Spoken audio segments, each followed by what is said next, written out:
Next time, you'll know better. Have you ever walked into a room and found a vampire?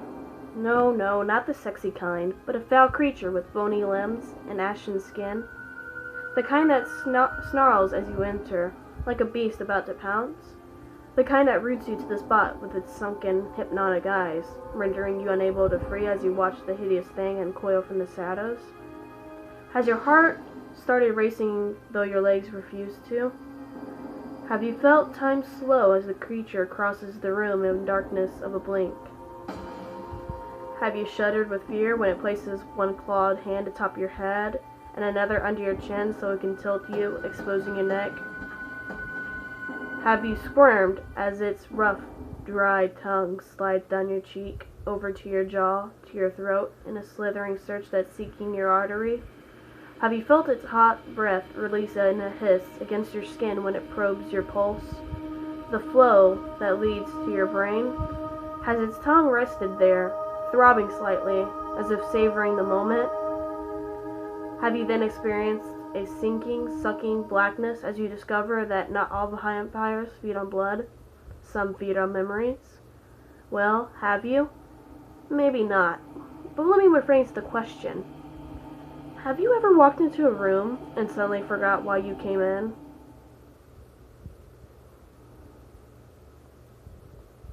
Sitting with Mommy. When I'm scared, I go sit with Mommy. Mommy isn't very brave, but she always tells me she loves me and that we're going to get through it together. Mommy doesn't have to say anything, and just knowing she's there makes me feel better. I wish Daddy would move her cage out of the basement, though. Barney. The TV show, Barney, is supposed to be happy, fun, and appealing to the younger ones, right? Well, it appears that the legend set back to the 1930s, when a man named Barney dressed up every day in a dinosaur costume and stayed at the park.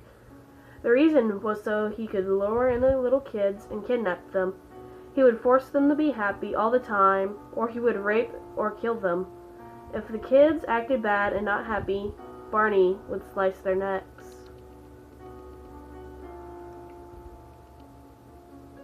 My parents never believed me. My parents never believed me when I was 2, when I would wake them in a state of hysteria, trembling and covered in sweat. Instead, they would put me back to bed. My parents never believed me when I was 5, when I would frantically try to explain the incomprehensible noises I heard coming from underneath my floor. Instead, they told me it was the sound of the floorboards shifting in the wind. My parents never believed me when I was 7, when I relayed to them the messages the voices would say to me. Instead, they just told me I needed some more sleep. My parents never believed me when I was 9, when I would wake them with cuts on my arms and legs and chunks of hair pulled out from my head. Instead, they told me it was something I merely did in my sleep. My parents never believed me when I was 12, when I made eye contact with a grinning creature in my doorway, never breaking it for what seemed like hours until he slowly shut my door. Instead, they told me it was my imagination. I never believed my parents when I was 15, when their screams pierced the air like knives, turning from terror into pain. Instead, I told myself it was the wind, perhaps my imaginations. Maybe I just needed more sleep. Thinking back, I only remember one thing. I was smiling.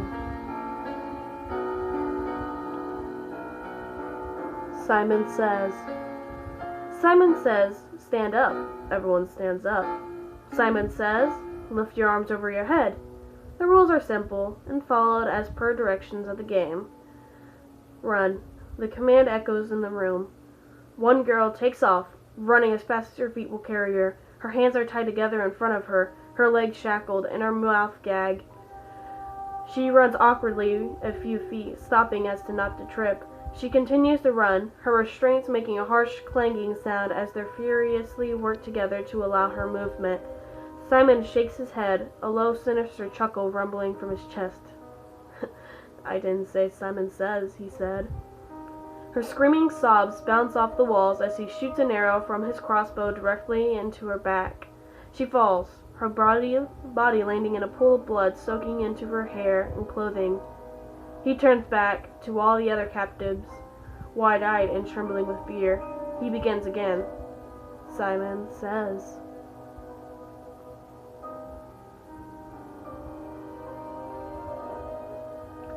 When I stepped out of the tube station, it was raining heavily outside.